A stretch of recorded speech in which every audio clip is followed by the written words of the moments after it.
The cold morning wind swept through the empty streets of Ashbrook, a small American town that always seemed to wake up slower than the rest of the country.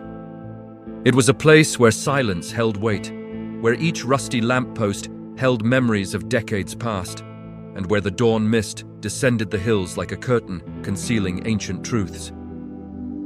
In the center of this slow and almost forgotten scene walked a man with firm steps, but burdened by a gravity that only those who have seen the worst of the world can bear. His name was Nathan Cole, a former Army sergeant, a war veteran, and now just another face lost among the many that try to blend into the landscape, as if they wished to disappear along with it. Nathan wore a simple, worn coat, its fabric seemingly having absorbed more stories than he could possibly count. In his right hand, he held a scratched thermos mug, its faded symbol bearing his military division. He rarely noticed he still carried it. It seemed more like an automatic gesture, as if his mind had grown accustomed to preserving something that reminded him of who he once was. His deep blue eyes reflected not the clarity of the sky, but the density of a turbulent ocean. There was a silent storm within them, a kind of eternal waiting, as if he were always on the verge of something, a memory, a collapse, a revelation. It didn't matter. Something that never came, but always accompanied him. The sun hadn't yet broken through the fog, and the first rays barely streaked the sky with golden and pink hues. Nathan walked along the main street, where the old shop windows revealed the city's economic fragility. A barber shop that opened now and then, a grocery store that survived through sheer stubbornness, a pawn shop that always seemed busier than it should be. There was a sad beauty in it all, a worn charm that clung to the skin of anyone who passed by. He had been making this journey every morning since he returned. It was almost a ritual, waking up before dawn, walking to the local cafe, sitting on the same bench outside, and watching the world move slowly and predictably. A predictability that in a way calmed him, even when his own mind gave him no respite. As he walked, the distant sound of a train echoed along the tracks that cut through the far west of the city. The noise was harsh, mechanical, constant, and somehow familiar. Nathan slowed his pace for a brief moment. He closed his eyes. The vibration of that sound seemed to travel down his spine, awakening memories he struggled to keep buried under layers upon layers of rationality. But memory always found ways to seep through the cracks. He took a deep breath, opened his eyes, and continued walking, as he did every time something threatened to emerge. As he approached the cafe, he noticed the sign flashing intermittently, as if it too were tired. "Mary's Corner," the aged sign read. It was one of those places where people gathered more for the feeling of belonging than for the quality of the coffee. And yet, the coffee there always tasted of a warm morning and a makeshift home. Nathan stopped before the door, as if that moment were part of a silent ritual. He observed his own reflection in the glass. The unshaven beard, the face marked by lines of weariness, the distant gaze. It was strange to think that the man before him was the same one who, years ago, wore a uniform, gave orders, led other men, and faced the unthinkable in distant lands. Now he was just someone trying to survive his own past. The wind blew again, stirring some dry leaves across the sidewalk. The city was slowly beginning to come alive. An old car started up, a dog barked in the distance. A neighbor opened his wooden window with a characteristic creak. Everything seemed part of a silent choreography, repeated for years. And Nathan, without realizing it, was one of the central characters in this small everyday play, even if no one paid him much attention, and he preferred it that way. He preferred to be invisible, a passing shadow, someone no one needed to ask where he came from or what he had lost. When he finally pulled open the cafe door, a small bell attached to the top rang with a sharp sound. The familiar aroma of freshly ground beans filled the air, bringing with it a feeling of instant comfort. The woman behind the counter, Mary, looked up and offered a gentle smile, one that spoke louder than words. Nathan responded with a discreet nod. Words were rare between them, but there was a mutual understanding, a kind of silent complicity that only arises between people who recognize each other's pain. He sat on the wooden bench in the corner, the same one he always took. He watched out the window as the fog slowly dissipated, revealing the city as if it were being painted before his eyes. It was a calm, almost cinematic moment. But for Nathan, this calm carried an invisible, almost solid tension. He knew that no matter how much he tried to build routines, habits, fixed schedules, there was always something about to happen. Something he couldn't predict, control, or avoid. And on that day, more than ever, the silence seemed to foreshadow a change. A small, subtle, almost imperceptible change, but one that, for someone who had remained in suspense for so long, would be capable of shaking everything. It felt as if destiny were breathing nearby, watching him through the dissipating mist, and Nathan, without realizing it, was breathing back. A silent exchange, an omen. A story was about to begin, and he, despite everything, was exactly where he needed to be. The veteran's current life is marked by a routine that, at first glance, seems simple and quiet, but carries an almost palpable weight in every movement, in every banal daily decision. He lives alone in a small apartment, located in a less busy part of the city. A place where the streets are narrow and the noise of cars is filtered, as if even the surrounding sounds had learned to keep their distance from him. The windows of his apartment are rarely fully open. Just enough light enters to prevent the room from being completely dark. There is something in this semi-darkness that comforts him, perhaps because it protects him from excessive stimuli, perhaps because the dim light has become a natural part of who he is now. His routine begins early, almost always before sunrise. It's not a conscious choice, it's a reflection of a time when waking up early was a matter of survival. He always wakes up alert, even after years away from the battlefield. The first minutes of the day are silent. He sits on the edge of the bed, breathes deeply, and lets the familiar surroundings remind him that he is home, not in the middle of hostile territory. Sometimes this transition is easy. Other times, it's as if a shadow remains clinging to his chest, making it difficult to return to present reality. He always prepares breakfast the same way: toast, eggs or oatmeal, strong coffee. Repetition isn't just a habit, it's a control mechanism. Predictability calms him. His kitchen is clean and organized, but not because he's meticulous about aesthetics. It's because disorder makes him uneasy. Any unexpected change, even the slightest, forces you to analyze the environment more carefully than necessary, as if you expect to find something that shouldn't be there. After his coffee, he usually goes for a walk around the neighborhood. His step is firm, but his posture carries a permanent tension, as if he were prepared to react to any unusual noise. The city repels and welcomes him at the same time. He likes to observe the movement of people: parents taking children to school, shopkeepers opening their stores, elderly people chatting on the sidewalks. He doesn't participate in these interactions, but finds some kind of comfort in simply observing. It's as if the normality of others serves as a reminder that the world keeps turning, even when his mind insists on trapping him in the past. His neighbors greet him occasionally, always with a timid "good morning" or a distant wave. He responds with a nod, an almost invisible smile. He's not rude, he just no longer knows how to occupy a social space naturally. Some neighbors speculate about his history, especially the children, who observe him with curiosity. He notices this, but it doesn't bother him. Part of his routine is precisely to remain discreet, almost invisible. At work, when he manages to keep a job, he holds positions that require little social contact. Sometimes he works as a night security guard, other times in maintenance tasks. These are temporary jobs, which he accepts for their practicality and the possibility of working alone. Instability doesn't scare him. What bothers him is the difficulty of staying in one place for very long. Small triggers, arguments, or very busy environments can lead him to quit or simply disappear without explanation. Employers don't understand, and he doesn't try to explain himself either. For the rest of the day, his habits follow an almost ritualistic pattern. He likes to keep his mind occupied. He reads history books, works on small pieces of wood using old tools, or obsessively cleans the few objects he owns. Sometimes he spends long minutes looking out the window, watching the movement of the clouds, or observing the shadows stretching on the ground. He is a man who overthinks and always thinks about the same things.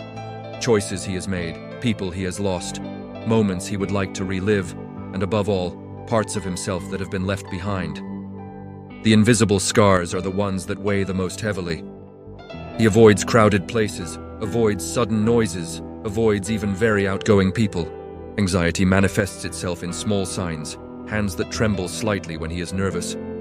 Shortness of breath in enclosed spaces, insomnia that accompanies him like an old, unwanted companion. Sometimes, as the night deepens, he walks around the apartment as if something inside him prevents him from resting peacefully. It's not nightmares that wake him.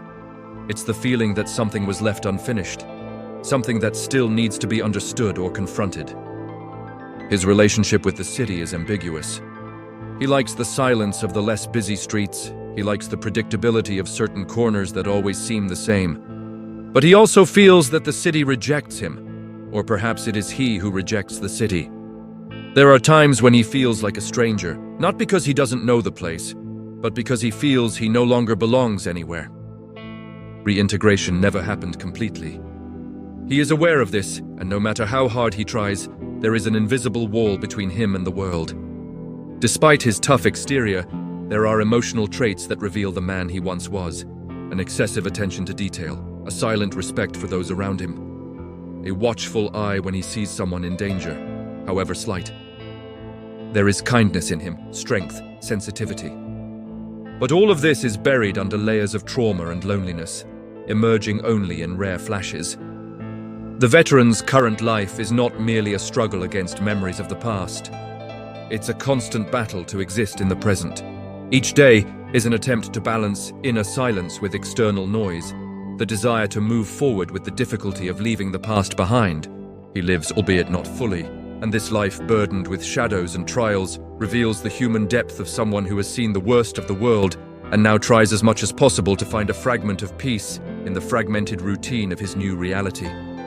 Before the war, carved new lines into his face and cast shadows where light once reigned. The veteran, still young, still whole, still unaware of the world's value, was just a boy growing up in rural America, in a small town where everyone knew everyone else's name, and where mornings smelled of freshly brewed coffee and wet grass. His childhood was marked by simplicity, but also by an emotional depth he would only understand years later. He grew up in a modest, light wood house with a porch always full of flower pots that his mother insisted on tending to, even during the harshest winters. His father, a man of few words and firm gestures, worked as a local mechanic, someone who believed that any problem in the world could be solved with patience and the right tools. From a young age, the boy had a curious and observant gaze. He wasn't the type of child who spoke loudly or drew attention to himself. He preferred to listen, learn, and understand the world around him before acting. His mother said he had an old soul, something in his calm demeanor, in his eyes that were too attentive for his age, as if he carried an invisible weight that no one could explain.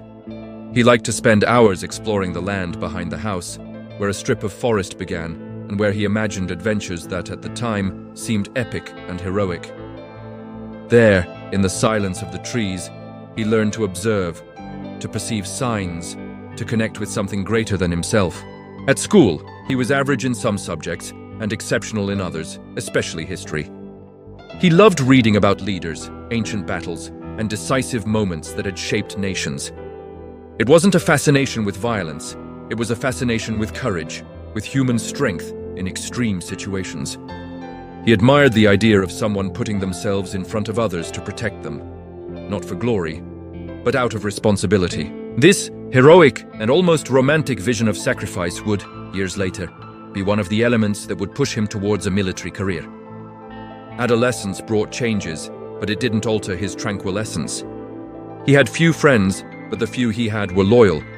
They played American football on the school fields, went hiking on weekends, and went to the lake during summers that seemed endless. His best friend, Daniel, was his opposite. Extroverted, talkative, always ready to make him laugh. The two formed a perfect balance. Daniel used to say that he would be the most reliable soldier in the world if he ever decided to take that path. And although it was just a joke at the time, that phrase kept circling in his head whenever he looked at the horizon on the dirt road that led out of town. The relationship with his family was strong, especially with his father. He perfectly remembered the times he accompanied him to the workshop and spent hours watching him repair engines. His father didn't talk much, but his actions taught more than long conversations. Respect your work, respect people, and be man enough to admit when you're wrong. These were the few phrases he always repeated, but there was one, said only once, that would be etched in the boy's mind forever. Courage is not the absence of fear. Courage is moving forward even when trembling. When he turned 17, tragedy changed everything. His father fell ill rapidly, an aggressive, silent disease that took him in a few months. The shock hit the family like a whirlwind that rips the rug out from under their feet without warning. The boy, still too young to understand the magnitude of the loss, but mature enough to feel its impact, watched his mother try to maintain the stability of the home while their world shrank. He, who had once dreamed of college, travel, and a life that was perhaps simple but fulfilling, began to feel an immense responsibility on his shoulders. It was as if he needed to give back to the world something of what he had received. It was during this period that the idea of serving the country began to mature. Not as an escape, but as a purpose. Military recruitment appeared in pamphlets at school, in conversations with local veterans, in stories told by residents who had left to serve and returned to build their lives with pride. He was driven by a sense of honor, by a desire to follow in the footsteps of the men he admired, and perhaps by a silent need to find something greater than his pain to cling to. It wasn't a cry of disagreement, but of fear, the ancestral fear of all mothers who see their sons walking towards the unknown. She held his hands and said he had the kindest heart she had ever known, and that this could be his greatest strength, but also his greatest risk. He promised to return, promised to write every week, promised to be careful. Sincere promises, but made by someone who still didn't understand the weight of war. The farewell to the city was discreet. Daniel hugged him tightly, telling him to come back whole because they still had many plans. His mother, with tears welling up, fastened an old medallion that had belonged to his father around his neck, something to protect him. And he left, carrying dreams, values, innocence, and a sense of duty that shone within him like a burning flame. He didn't yet know that that flame would be tested almost to the point of extinction, that the world he was going to would shape every aspect of who he would become. At that moment, he was just a young man full of hope, walking towards a future that would change his essence forever. The war didn't just mark the veteran the day he set foot on the battlefield. It began to mold him slowly, like an invisible force pressing down from all sides, stripping away pieces of who he was and replacing them with silences, habits, vigilance, and a kind of emotional resilience that no one truly chooses to have. When he arrived at his first deployment, he still carried the naivete of someone who believed the world could be divided into right and wrong, heroes and villains, light and darkness. But the first week was enough for him to realize that reality was made of shades of gray, complex, and difficult to understand. He remembered the suffocating heat, the constant dust clinging to his skin, the metallic smell of the equipment mixed with sweat. He remembered the constant exhaustion, the weight of the backpacks, the rapid orders transmitted by radios that never stopped crackling. But above all, he remembered the sound. Sound was what accompanied him most. Helicopters cutting through the sky, hurried footsteps on the dry ground, voices trying to remain calm even when everything around suggested otherwise. He had learned to distinguish a sound of real danger from a routine sound, and that instinct would stay with him forever, activated even in absolute silence. At first, he tried to keep his heart distant from what was happening, as if an emotional barrier could protect him. But the camaraderie among the soldiers broke down any attempt at isolation. They were young like him, some even younger. They sat together at the end of their shifts, sharing letters from home, crumpled photos, funny stories, dreams for when all this is over. That phrase, when all this is over, it became a kind of talisman among them, something they held onto as if it were an invisible rope, capable of bringing them back home, back to civilian life, back to something that resembled normality. Daniel wasn't with him in the war, but he found other friends there who filled a similar void. There was Harper, a boy with an easy smile who talked non-stop when he was nervous. There was Miles, who kept a copper coin in his pocket that he said was lucky. And there was Lewis, perhaps the most experienced of them all, who always knew what to say to ease the tension. They formed a small circle of strength, a group that stayed together even when the world around them seemed about to crumble. But war doesn't choose who it strikes. It doesn't differentiate between the young and the old. It doesn't reward the bravest. On one of the shifts, during a reconnaissance mission that seemed simple, everything changed. It wasn't a sudden explosion, nor a direct confrontation. It was the kind of silence that precedes something you feel before you see it. A detail in the terrain, a different rustling sound, a deep premonition. He remembered looking at Harper and realizing that her smile had vanished. In a few seconds, chaos took over the space where before there had only been dust and sun. He never described that moment in detail. Not because he wanted to hide it, but because certain memories cannot be translated into words without losing part of what they truly mean. He only recalled muffled sounds, shouted orders, running, and the feeling that time had slowed down and sped up at the same time. He remembered the weight of Miles in his arms as he tried to drag him to safety. He remembered Lewis's determined, almost fierce gaze as he tried to maintain control of the situation. The first loss changed everything within him. It wasn't just sadness, it was as if reality had shattered. He began to understand the fragility of life, but also the depth of the bond between those who share the same risk. His sleep was never the same again.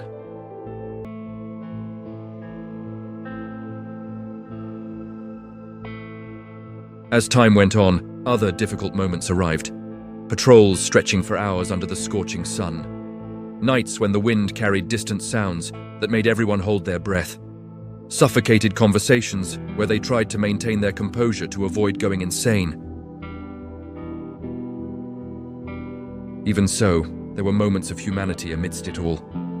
He remembered one particular sunrise when the sky turned orange and gold, and for a brief moment, everyone stood still, gazing at that improbable beauty amidst a scene of destruction. He remembered a night when they shared a single chocolate bar sent by Harper's mother, all laughing like normal teenagers. These small moments became anchors he would hold on to years later, when the weight of war threatened to crush him. But the war was over, at least officially. His service was over, and he could finally return home. But when the plane landed and he set foot on American soil again, he realized something devastating. The war wasn't behind him. It was inside him. In the way he analyzed every person around him, in the way his body trembled at sudden noises. In the nights he woke up breathless, not knowing exactly which memory he was trying to escape. The invisible scars were the deepest. He carried guilt for those who remained, constant doubts about the decisions he had made, and a permanent feeling that he had left parts of himself in the desert. The medallion his mother had given him had survived, but now hung from his neck like a weight that reminded him of both love and pain. The war shaped him, yes, but not in the heroic way he imagined when he was young. It transformed him into someone who needed to relearn how to live, relearn how to trust, relearn how to breathe without feeling the shadows of the past approaching. And despite everything, there was resilience in his eyes. A silent, contained resilience, born not of victory, but of survival. The veteran's life followed a predictable, almost immobile course, as if each day were a silent repetition of the previous one. He always walked the same streets, observed the same worn facades, greeted with a timid wave the same neighbors who had already stopped trying to strike up a conversation. Nothing changed, and, for him, that was a kind of relief. Predictability was the last barrier that still kept him standing. But every routine, however solid it may seem, can be broken by an unexpected event. Something small in the eyes of the world, but capable of completely shaking the inside of someone who has spent too much time trying to hide from himself. It all began on a cloudy morning, when a fine drizzle fell on the city, leaving the asphalt dark and glossy. He had woken up earlier than usual, which was saying a lot, considering he slept little, and decided to walk to the coffee shop where he sometimes bought coffee to go. It was a simple coffee shop, run by a kind lady named Evelyn, who always insisted that he stay a little longer, chat a bit, but he never did. He would just thank her, pay, and leave. That morning seemed to be just another one of those quiet and uncomfortably familiar mornings. But as he walked down the side street leading to the coffee shop, he noticed something different. A woman stood under the awning of a closed shop, a broken umbrella hanging from her arm. She seemed distressed, rummaging through her bag for something while trying to protect a small child, perhaps 7 or 8 years old, huddled under a very thin coat from the cold. The veteran observed the scene for a few seconds, and something inside him stirred. A silent unease, a restlessness that began to throb in his chest. It wasn't just empathy. It was the same instinct that guided him on the battlefield, the same inner drive that made him react even before he understood why. The woman seemed desperate. The child was trembling, and she tried to warm it with her own body while speaking on the phone, her voice choked with emotion. He didn't want to get involved. He didn't want to break down the invisible wall he had built between himself and the rest of the world. But he felt his body move before his mind could stop him. He approached slowly, avoiding any sudden movements. "Is everything all right here?" he asked in a low, almost hesitant voice. The woman looked up. There was worry there, but also a kind of deep sadness, as if this moment were just another chapter in a long, difficult period. "The car broke down, and my son is feeling unwell. I can't call a taxi. It's all packed because of the traffic on the bridge." The veteran took a deep breath. He could simply walk away. He could ignore it. No one expected him to help. But that feeling, that familiar tension that preceded crucial moments in war, grew within him like a silent warning. Something was wrong, deeply wrong. "Let's go," he said. "I'll take you." The woman blinked a few times, surprised. "Really? I don't want to interrupt." "It's not bothering me," he replied. It was the first time in a long time that he had said that and truly believed it. He led them to his car, an old, worn-out but functional model. The child got in first, squeezing himself as best he could into the back seat. The woman got in next, still in shock that someone had offered to help. The veteran started the car and began driving toward the nearest hospital. During the drive, the boy coughed and whimpered softly. The mother tried to calm him, but anguish seeped into every word. On the way, something caught his attention. The woman was holding a folder of documents in her lap, pressing it against her chest with an almost instinctive care. He noticed the corner of an envelope sticking out. The handwriting looked freshly written, and his name was there. His full name. Not just his first name, but his last name as well, spelled correctly, something few people in that city knew. He felt a chill run down his spine. He glanced in the rearview mirror, trying to maintain a neutral expression. The woman noticed his gaze, and for a moment, their eyes met. There was no hostility, but there was something unspoken there, something that hung in the air. When they arrived at the hospital, he helped the woman get her son out of the car. The medical team quickly took them inside. Before leaving with the nurses, the woman turned to him and said, "Please, don't go yet. I need to talk to you." He stood there for a few seconds, the car door open, the engine still vibrating slightly. The cold wind hit his face. He had no idea who she was. He didn't know how her name ended up on an envelope she was carrying. But he knew, with absolute clarity, that this moment, this unlikely encounter, had not happened by chance. It was left. He waited outside, feeling the familiar unease throbbing in his chest. Time seemed to pass slowly, like during the most tense moments he had experienced abroad. When the woman finally returned, her face was relieved, but her eyes carried a heavy truth. She was holding the envelope. She approached him firmly, like someone carrying an undeniable purpose. "I've been looking for you," she said, "for a long time." The veteran felt the world around him slow down. The fine drizzle seemed to disappear. The noises of the street became distant. She handed him the envelope, with his name clearly written on it, as if it were a summons from destiny. "It's about the war," she added, "and about someone you've lost." The veteran sits at the kitchen table, the yellowish light illuminating only half of his face. The note remains there, open, as if watching him back. He tries to convince himself that none of it matters, that the past is buried. But something about that paper, that handwriting, that signature, awakens a familiar weight in his chest.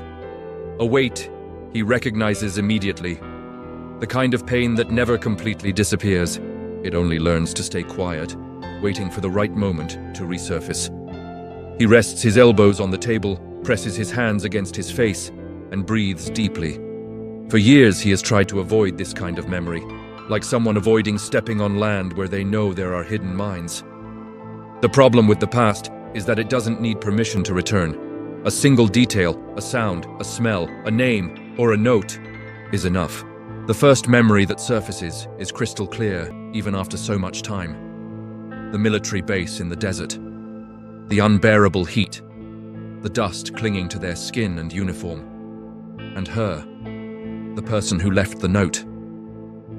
He remembers her smile, the way she seemed to see in him a version of himself he no longer believed existed. He remembers the late-night conversations before missions, the way she remained calm even when everything around them seemed about to crumble. They had a connection that went beyond friendship, beyond camaraderie, but it was never spoken aloud, because there, in that environment, feelings were dangerous.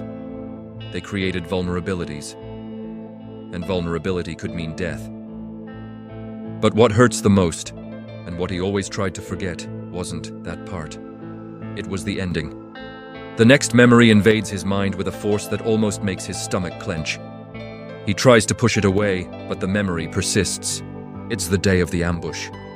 He can hear the sound of gunfire echoing between the destroyed buildings, smell the burning concrete, see the dust rising after each explosion. He relives the sensation of running without thinking, of following only instinct and training. And then he sees the moment. She's fallen behind. He turned for a second, just a second, and lost sight of her. He remembers the guilt, intense, overwhelming, burning like fire in his chest. He remembers shouting her name, searching through the rubble, insisting she was alive even as everyone around tried to pull him back. He remembers the moment he realized there was no turning back. The order came from above. They needed to evacuate immediately. There was no time. He resisted, argued, pleaded, but in the end he was dragged away. And as he was carried, he looked back one last time and saw only dust, smoke, and the emptiness where she should have been, that broke him in a way that no one noticed. He went back home, but parts of him remained trapped in that place. It was from then on that his life began to silently fall apart. He avoided talking about it. He avoided thinking about it.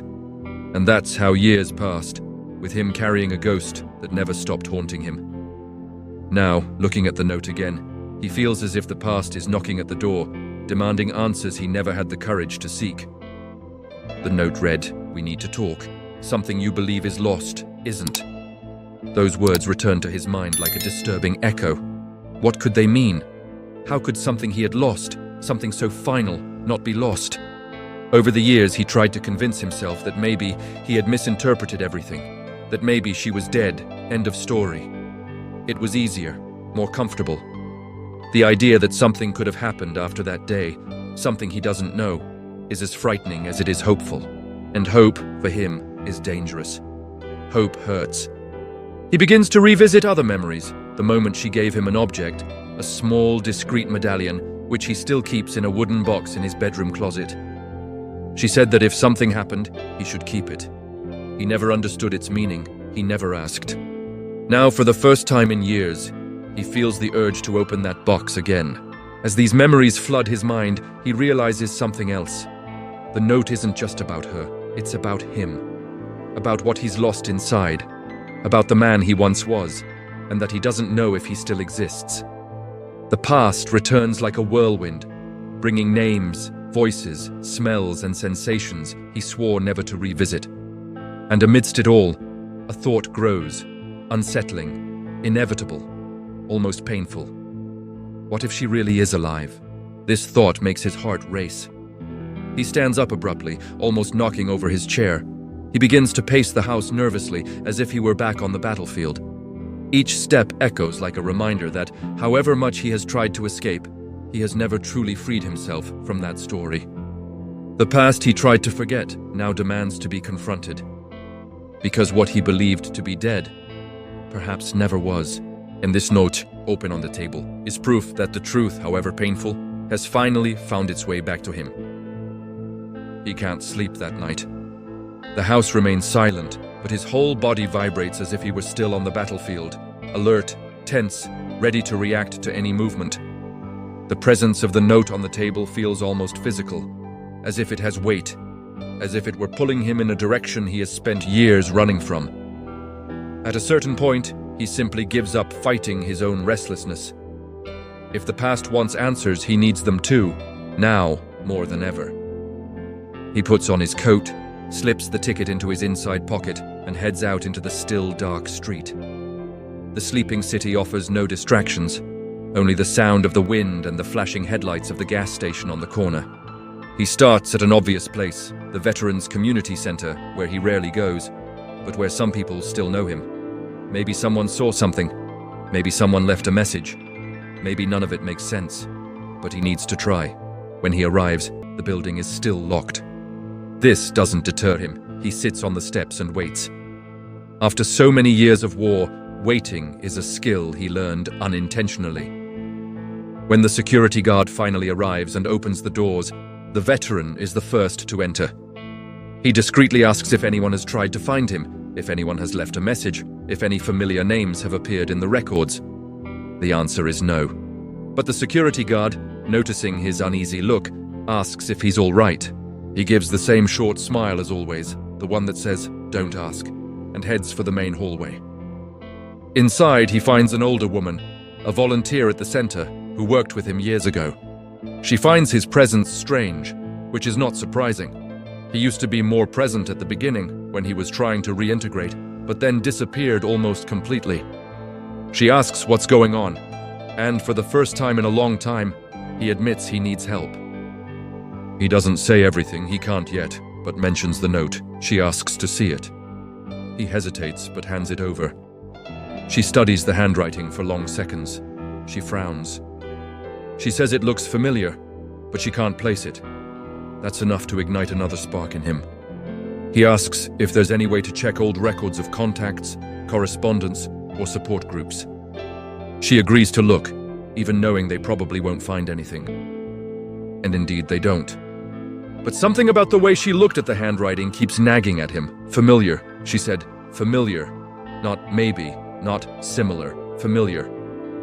This leads him to the second step, visiting the place where he worked before everything fell apart, a small mechanic shop in the city center. He hasn't been back there in years, but the owner, a robust and anxious man, greets him as if he'd never left. After the awkward formalities, the veteran asks directly, "Has anyone shown up recently asking about me?" The owner thinks for a few seconds and then blurts out something that makes the veteran, his heart race. A woman was there. She didn't leave a name. She didn't explain why. She just asked if he was still in town. The owner found it strange, but not strange enough to mention at the time. He asks for details. The most the owner remembers is that she was wearing a large hood, spoke softly, and seemed nervous. This doesn't help much, but it confirms what he feared from the beginning. Someone had contacted him before leaving the note. Someone who might have been afraid, someone who might have been followed, someone who might have been her. This possibility stirs within him like an inner tremor. He expresses his gratitude and leaves the workshop without a defined destination.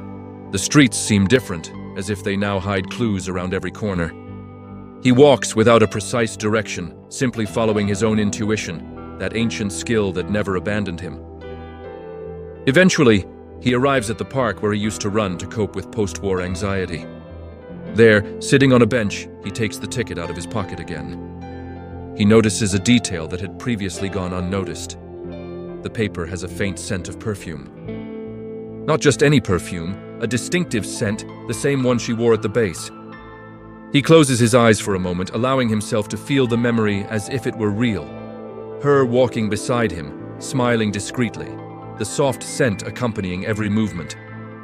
The past blends with the present, and for a moment, he needs to open his eyes quickly to avoid drowning in nostalgia. That scent. He hadn't smelled it in many years. It's no coincidence. It can't be.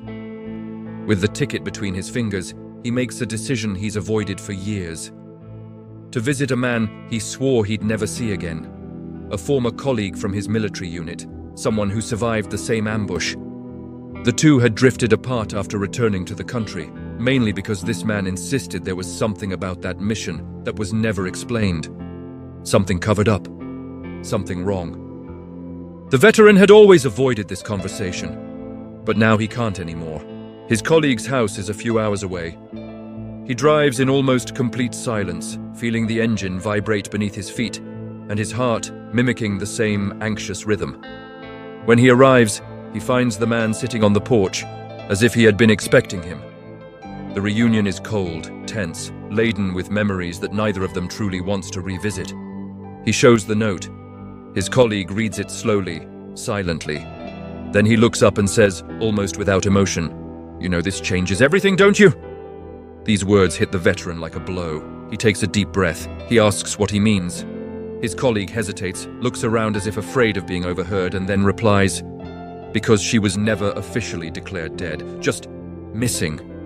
The air seems to be escaping from the veteran's chest. Missing. Not dead.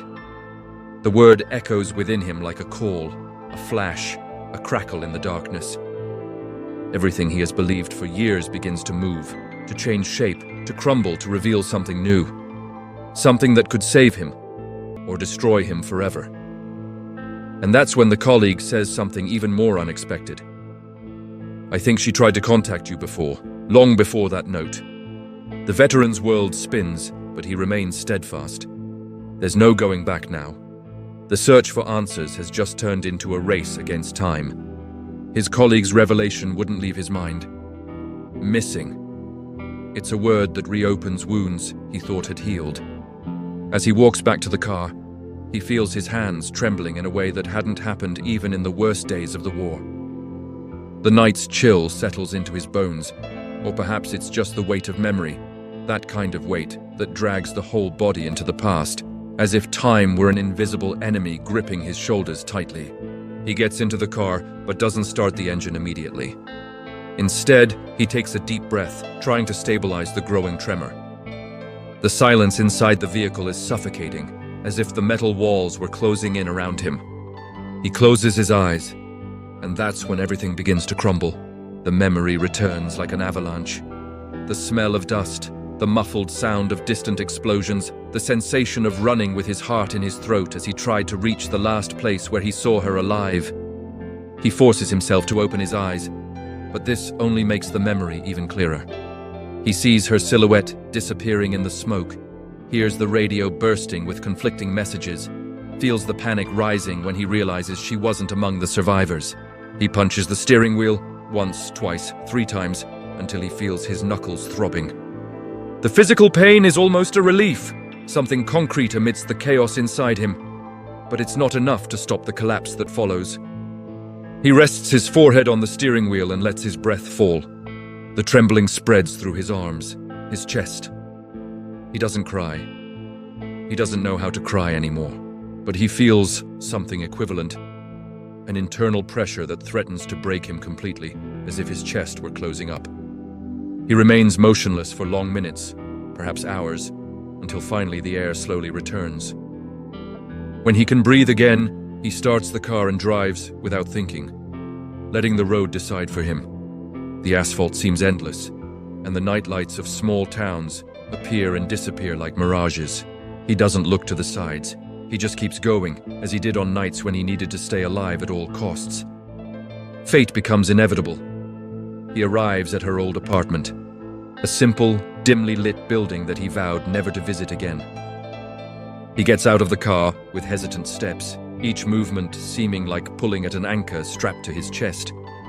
The main door is locked, but the side entrance, the one she used to cut through, still opens with a slight push. The hallway smells of dampness and old paint. The light flickers as if you're about to give up. He climbs the stairs slowly, feeling each step as a reminder of everything he's tried to bury. When he reaches the top floor, he stops before the door he's memorized thousands of times. The number 304, the peeling wood, the memory of her voice on the other side. He runs his hand along the door as if wishing to feel some trace of it there. But all he finds is dust and neglect. Still, push the door, and it opens. For a moment, he thinks someone has been there recently. But when the streetlights illuminate the interior, what he sees is an apartment frozen in time. Nothing has been taken. Nothing has been moved. The furniture remains exactly as it was the day they discovered her absence. Her favorite cup is on the table. A coat hangs on the chair. The crooked picture hangs on the wall. It's like entering a tomb where the past has been preserved intact. He moves slowly, feeling the weight of the memory pressing against his ribs. He touches her coat, soft, with the faint scent of something that has lain dormant for years. When he places his hand on the table, he sees something he never dared to look for before. Her notebook, exactly where it had always been. He opens it hesitantly. The first few pages talk about the routine, the training, the common worries of any soldier trying to survive mentally. But further on, near the end, he finds something that makes the world stop. If anything happens to me, he needs to know the truth. He deserves to know. I can't let him live believing something that never happened. One day, I'll find the courage to tell him. The handwriting is hers, without a doubt, unmistakable. And he feels his insides twist as if a blow had pierced his chest. The truth. She tried to tell him. She was alive after the ambush. A click occurs in his memory, as if something previously out of focus has finally become clear. He remembers the radio that night. A faint voice, a cut-off transmission. Something he thought was interference. But what if it wasn't? He slams the notebook shut, pressing it against his chest. His legs begin to give way and he leans on the table to keep from falling. His breathing quickens. His heart races. That's too much. Everything is too much. He moves to the window and opens it quickly, trying to get some air. The cold wind comes in, but it doesn't relieve the pain. He feels his whole body tremble, not from fear, but from a pain he has carried for years without realizing its true depth. He believed he had failed. He believed she had died because of him. He carried that guilt like an inseparable shadow. And now, he discovers that none of it was real. The weight of guilt, mixed with the shock of the revelation, completely overwhelms him. He slides to the floor, his back against the wall, the notebook still clutched in his hands. The world spins, and he feels as if he's drowning right there, in the silence of that abandoned apartment. And then, for the first time since returning from the war, he cries. Not ordinary tears, but a silent, dry, trembling cry, as if being emptied from the inside. As if everything held back for years was finally giving way. It's the collapse he's postponed for too long. It's a breaking point, the deepest point before the light. When he finally raises his head, something changes in his eyes. It's not hope, not yet, but determination, a burning, pulsating, urgent fire. If she disappeared, if she tried to look for him, if there was a hidden truth, so he needs to find her, even if it destroys him along the way. The early morning hours pass slowly, as he remains there, motionless, seated on the floor of her old apartment, the notebook still warm in his hands, as if the object had held her heart all those years. But when he finally gets up, his knees trembling, his breath short, and his eyes still red, there is something new inside him. An inner axis that, for the first time since the war, seems to have realigned. It's not peace, but something akin to direction, to purpose. As if, finally, there were a North Star pointing ahead. He picks up the note, puts the notebook inside his coat, and leaves the apartment in silence, closing the door behind him as if closing a chapter frozen in time. But, as he descends the stairs, the feeling that envelops him is not one of closure, it's one of beginning. As if he had just opened a door that should never have been locked. Outside, the morning wind hits him hard, awakening his senses in an almost painful way. He gets into the car, starts the engine, and takes a deep breath. His colleague from the unit had mentioned something, a detail that, until that moment, he hadn't dared to face. She wasn't reported dead, just missing. And there was a name that appeared in the old reports, a name he had avoided for years. An intelligence officer responsible for the operation that sent them on that ill-fated mission. A man who, at the time, disappeared from the scene shortly after the disaster, as if he knew questions were about to arise. A man who supposedly now lives in a distant city, working in a discreet, invisible civilian role. He types the address into the GPS with steady hands. The decision has been made. The road there is long and empty, cutting through dark forests and small towns that seem asleep in their own stories. As he drives, his mind makes quick, almost automatic connections, fragments that now make sense. The broken radio on the night of the ambush, the sudden change of route, the inexplicable delay in the rescue, the authorities' refusal to explain. And now, the handwriting on the note, the scent on the paper, the notebook in the apartment. Nothing was by chance. Nothing went wrong. It was a cover-up. As he arrives in the city, the sun begins to rise, tinging the sky with shades of grey and pale orange. He parks in front of a small, simple house, where the man who holds the answers, the veteran, seeks lives. He gets out of the car with slow, calculated steps.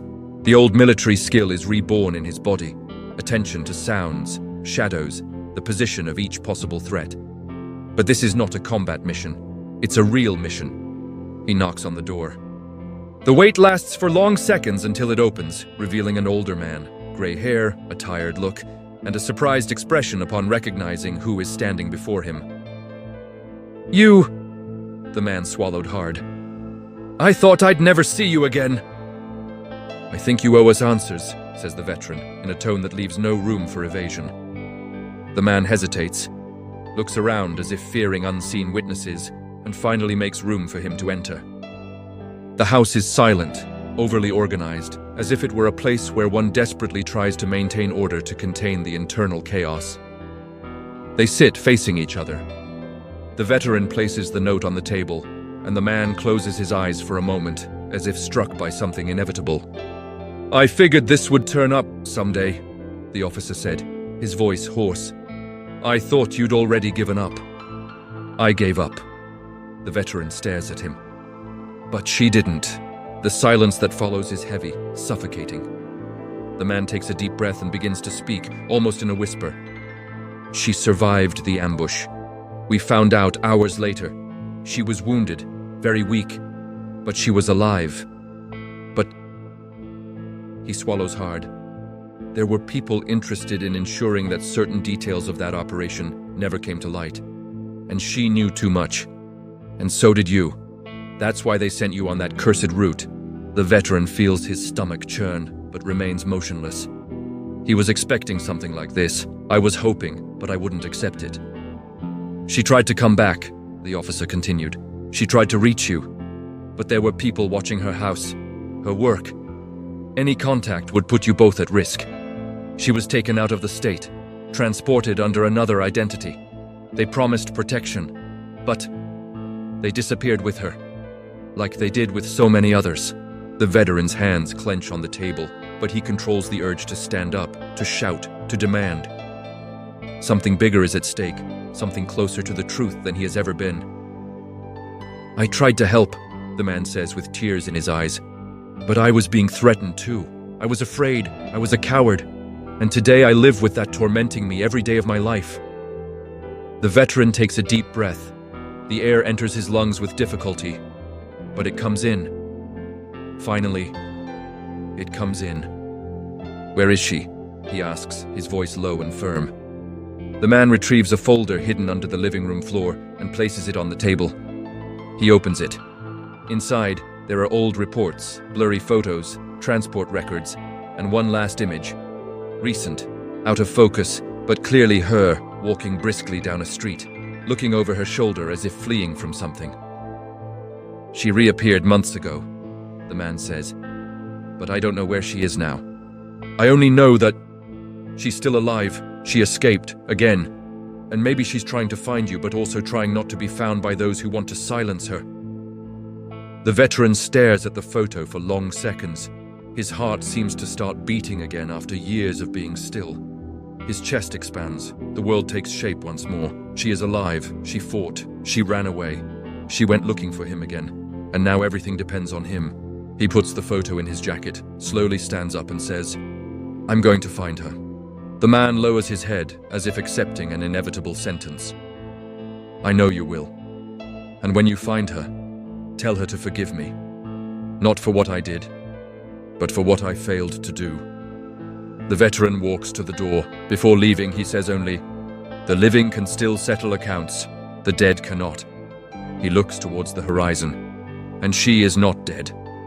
When he steps outside again, the sun is already fully up. It illuminates his face, it warms his cold skin. For the first time in many years, he feels something resembling hope, or the courage needed to pursue it. He gets into the car, holds the photo, looks at the open road ahead, and takes a deep breath. Now, everything is clear. Now he knows what he needs to do. Now the real challenge begins. He starts the engine. And so it goes. The revelation of the truth did not end the veteran's journey. In fact, it was the beginning of a profound transformation, both for him and for everyone around him. The impact of what he exposed reverberated through the city like a silent tremor, one that no one hears coming, but that changes the structure of everything when it passes. The community, once so distant from him, now looked at him with a mixture of respect, admiration, and a certain discomfort, as if they realized that for all those years they had lived with a man whose pain was greater than they could ever imagine. And yet, despite the weight of everything that came to light, there was finally an air of lightness in his steps, something that many had never seen. The city also changed. Places that had held secrets for years were finally confronted. People who had always avoided talking about the past now found space to do so. Support groups began to emerge, not at the initiative of the government, but by the very people who heard his story and recognized themselves in the shadows he carried. It was as if one man's courage had ignited a flame that others, previously suffocated by silence, could now use to find their own way out of the darkness. The veteran became sought after by young people, not because he represented a perfect hero, but precisely because he wasn't. They saw in him someone real, someone who had faced internal scars that couldn't be healed with bandages or medals. He began speaking at small community gatherings, always simply, without grandiosity. He told his story, not as someone who wanted attention, but as someone who had finally found the freedom to speak. He said that speaking didn't lessen the pain, but it made it less burdensome to carry alone. At the same time, that neighbor who had once represented only noise and annoyance to him was now a kind of support point. The boy, once impulsive and noisy, began to help the veteran with simple tasks, and without realizing it, became the link connecting the old soldier to the rest of the world. The conversations between them, initially short, became long and full of meaning. There was laughter where before there had only been uncomfortable silences. That unlikely relationship became a bridge between two worlds that rarely meet, that of those who have lived too long and that of those who are still learning to live. But the veteran's true legacy began when he decided to transform his home. Before, it was a shelter, almost an emotional bunker, a kind of cave where he hid from the world. Now he decided to open the space. Not for parties, not for constant visits, that would still be too much, but for something he felt he needed to share: his memories. He placed on a shelf the photograph that had been the starting point of his entire journey, now clean, dust-free, and with a new meaning. The image was no longer a ghost, but an honored memory that could exist without causing harm. He also wrote letters. Some to people he had lost, knowing they would never be sent. Others to living people, thanking them for still being there. In writing, he discovered something he had never stopped to think about: that his legacy was not just surviving what he had lived through, but allowing others to understand the value of truth, even when it hurts, even when it divides, even when it seems too heavy to bear. The government, of course, tried to downplay the impact. There were official reports, short notes, and evasive statements. But none of that mattered anymore. The opinion of the city, of ordinary people, weighed more than any document full of military jargon. And the veteran discovered that he didn't need official validation for his story to have value. He finally understood that his identity was never in the medals, the uniforms, or the honorific phrases they used to say about him. His identity lay in the courage to face himself. The townspeople began to notice this as well. Many who had previously feared or avoided him came to see in him an example of silent strength. Not the kind of strength shown in war movies, but real strength. The strength to wake up every day and keep going, even when nothing makes sense. Even when the ghosts of the past insist on sitting at the foot of the bed, even when the house seems too big and the world too small. As the months passed, the impact of his story began to transcend the city's borders. Journalists, researchers, documentary filmmakers, many wanted to record his journey, but he refused most. He didn't want his story to be turned into a spectacle. He always said that the truth has its own rhythm. It arrives when it needs to, and should be shared with those who will truly hear it, not with those who only want to consume it. His legacy solidified in an unexpected way, in ordinary people who began to open up to one another, in neighbors who once greeted each other with a timid nod and now genuinely asked if everything was all right, in families who finally talked about their own veterans, their own traumas, their own losses. He didn't start a movement, but he sparked a silent change, one that spread slowly but truly remains. For the veteran, the greatest legacy was internal. For the first time in decades, he could sleep some nights without nightmares. He could walk in the square without feeling the invisible weight of eyes watching the back of his neck. He could hear sudden noises without automatically reliving every traumatic moment that was etched in his mind. The truth didn't cure him. Traumas don't disappear, but it freed him from fighting them alone. In the end, the impact of his journey was greater than he could ever have imagined. He wasn't remembered as the soldier who returned broken, but as the man who had the courage to rediscover himself. And somehow, his story became a beacon for all those who live on the border between silence and pain, showing that there is always a path to the light, even when the road begins in the shadows.